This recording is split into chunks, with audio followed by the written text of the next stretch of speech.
Hope you are okay. God bless you all. I'm just making a cup of coffee. I'm just letting you know about this book I've been reading tonight. I've read it before quite a bit. Uh,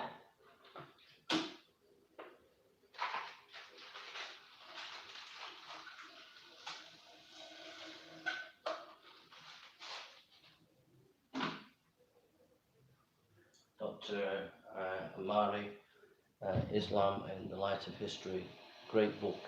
Just been reading about the Quran and its doctrine of free sex and the historical sources of Abbas. There's a guy called Abbas, one of the main historians, and he documents how.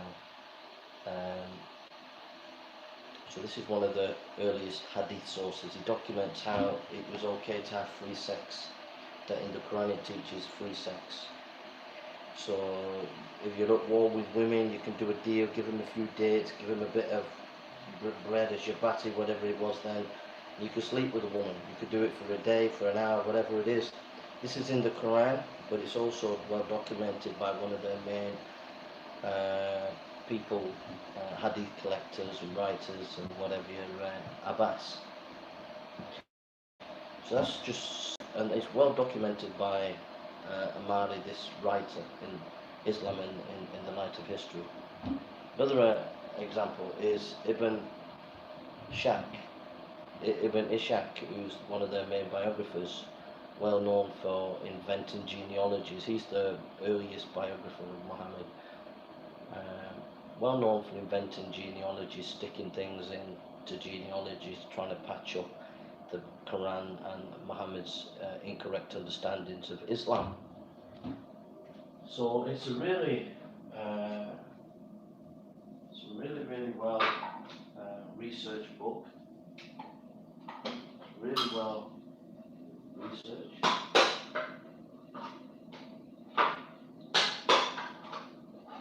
Well researched. This is what we have to do. I don't know why we won't get just cartons of milk, but this is what they do in their culture. They have these. We have big cartons of milk, but here they get these little thingamies, you know. Don't even know whether there's a spoon.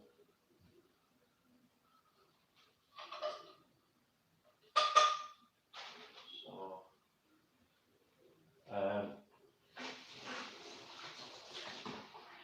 the hooper bird, well documented, well documented.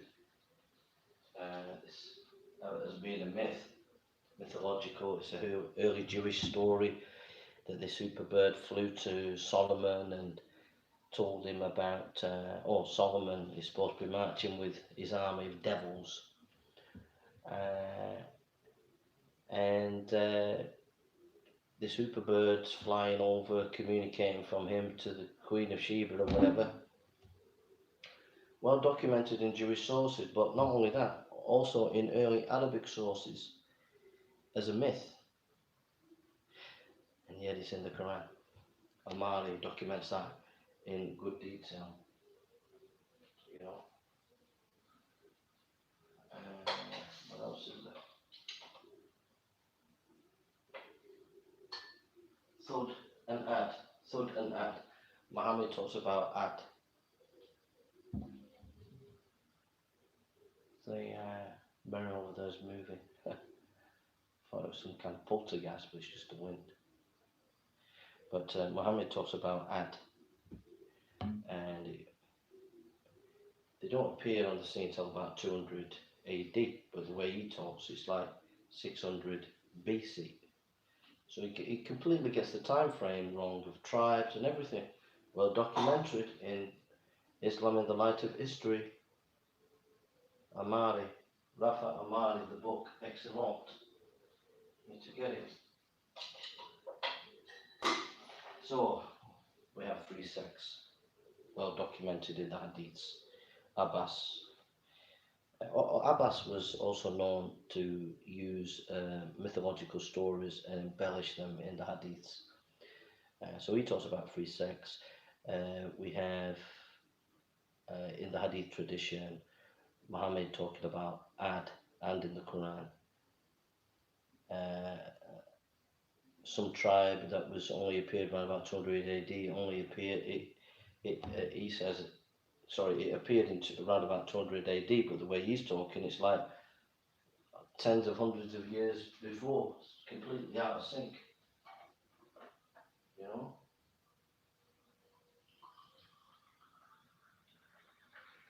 So,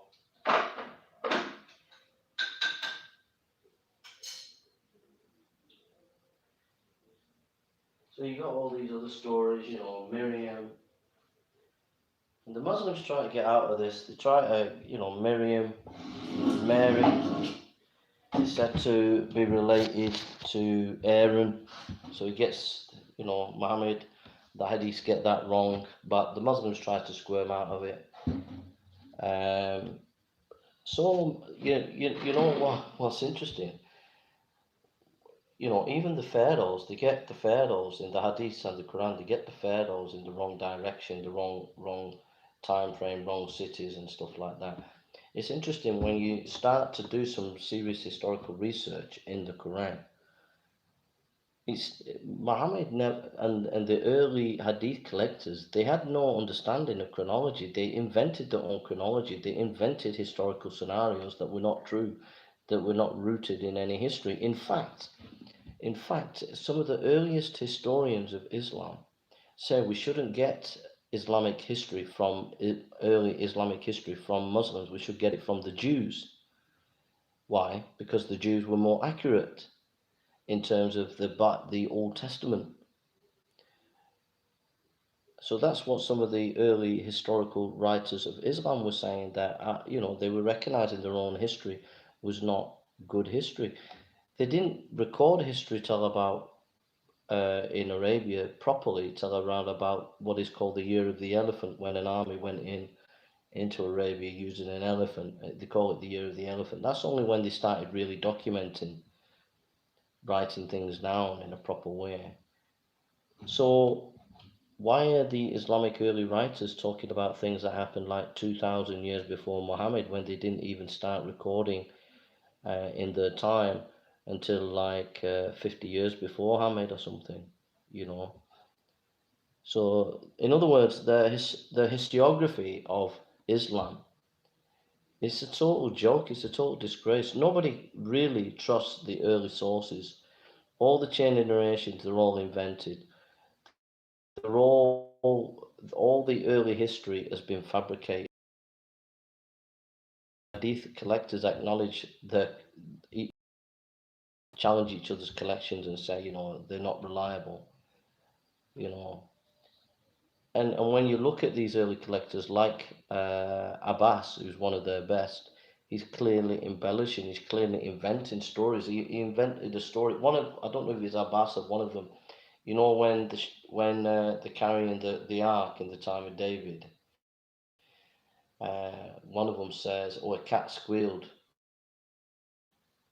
There's nothing in the records in the Old Testament about a cat squealing inside the Ark of the Covenant. So they clearly embellish things, put things in. And the whole chronology of the Quran and Muhammad and his hadiths, and the hadiths that talk about his life and what he taught, the whole chronology about Alexander the Great, the Egyptian Empire, Persian Empire, various kings, Xerxes, and all that, he gets them in the wrong cities, the wrong empires, the wrong time, and it's just a mishmash of stuff. And the reason is you had the Zoroastrian, the Manichaean, the Sabaean. The Sabaeans did a lot of Islamic practices that we see, the prayers and things. The Sabaeans, many people in the time of Muhammad called Muhammad a Sabaean, meaning that they just thought he was copying them because they did all this praying stuff and doing all the kind of rituals that Muslims do. So there were the Sabaeans, there was the Manichaeans, um, an emphasis on giants in Manichaeism. Manichae wrote a book on giants going back to, I think it's Genesis 6. And that was kind of mythological stuff, writing of the Manichaeans. That was heavily influenced in the time in Mecca, of the time of Muhammad, etc. So um, the Quran talks about these giants and things. They get it. He gets it from Manichaeism. So Muhammad gets his stuff from Zoroastrianism, Christianity, Old Testament, New Testament, the Gnostic Gospels, Manichaeism, Sabinianism, and many other different religions of the time are all brought into Islam. And Dr.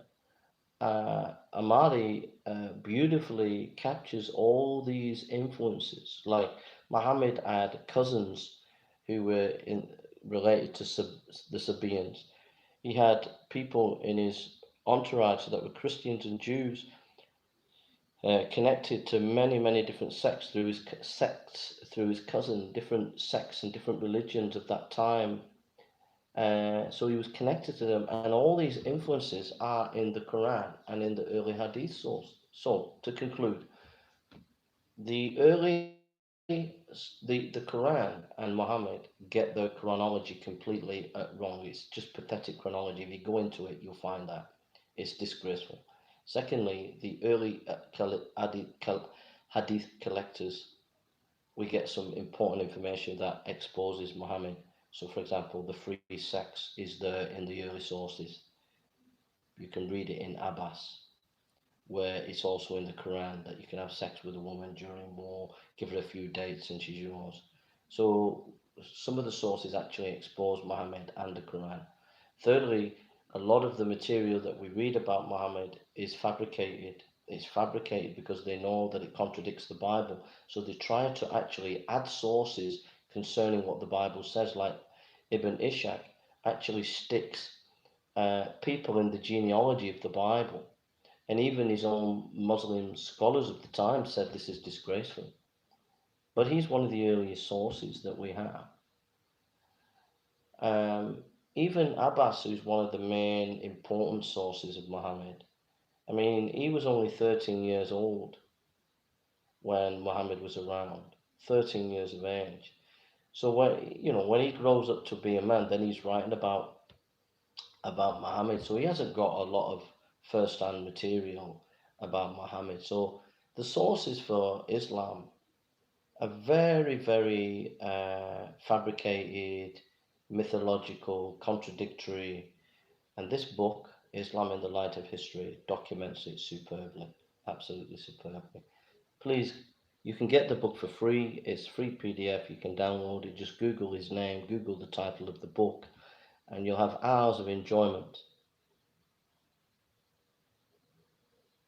Did Muhammad even really exist? It's a good point. The sources are not very good sources. The Islamic sources are fabricated sources. They are edited material, doctored by politics. So who knows? It's a good question. Even the Quran was put together politically. It was a political production. The Hadiths are a political production. To get through all that material to get to the real person is not easy. So it's a good question. It's a fair question. So thank you very much. God bless you and take care. But when the Muslims are criticizing the Bible about various issues, you need to ask them about their own history. They say they have this chain effect, chain generation, and all this. Read this book, make some notes, and ask some tough questions. Some really, really tough questions. And you'll be surprised when you start to ask them, they won't be able to answer them. Read this book, make some notes, and ask them these tough questions. I can't go into all the detail. You'll have to read the book. I've read about 200 pages tonight. So may you be blessed. God bless you. Take care. It's a must. If you're into Islamic apologetics, apologetics to Islam, if you're interested in reaching Muslims, this book is a must. Master this book, and you have all the information that you can.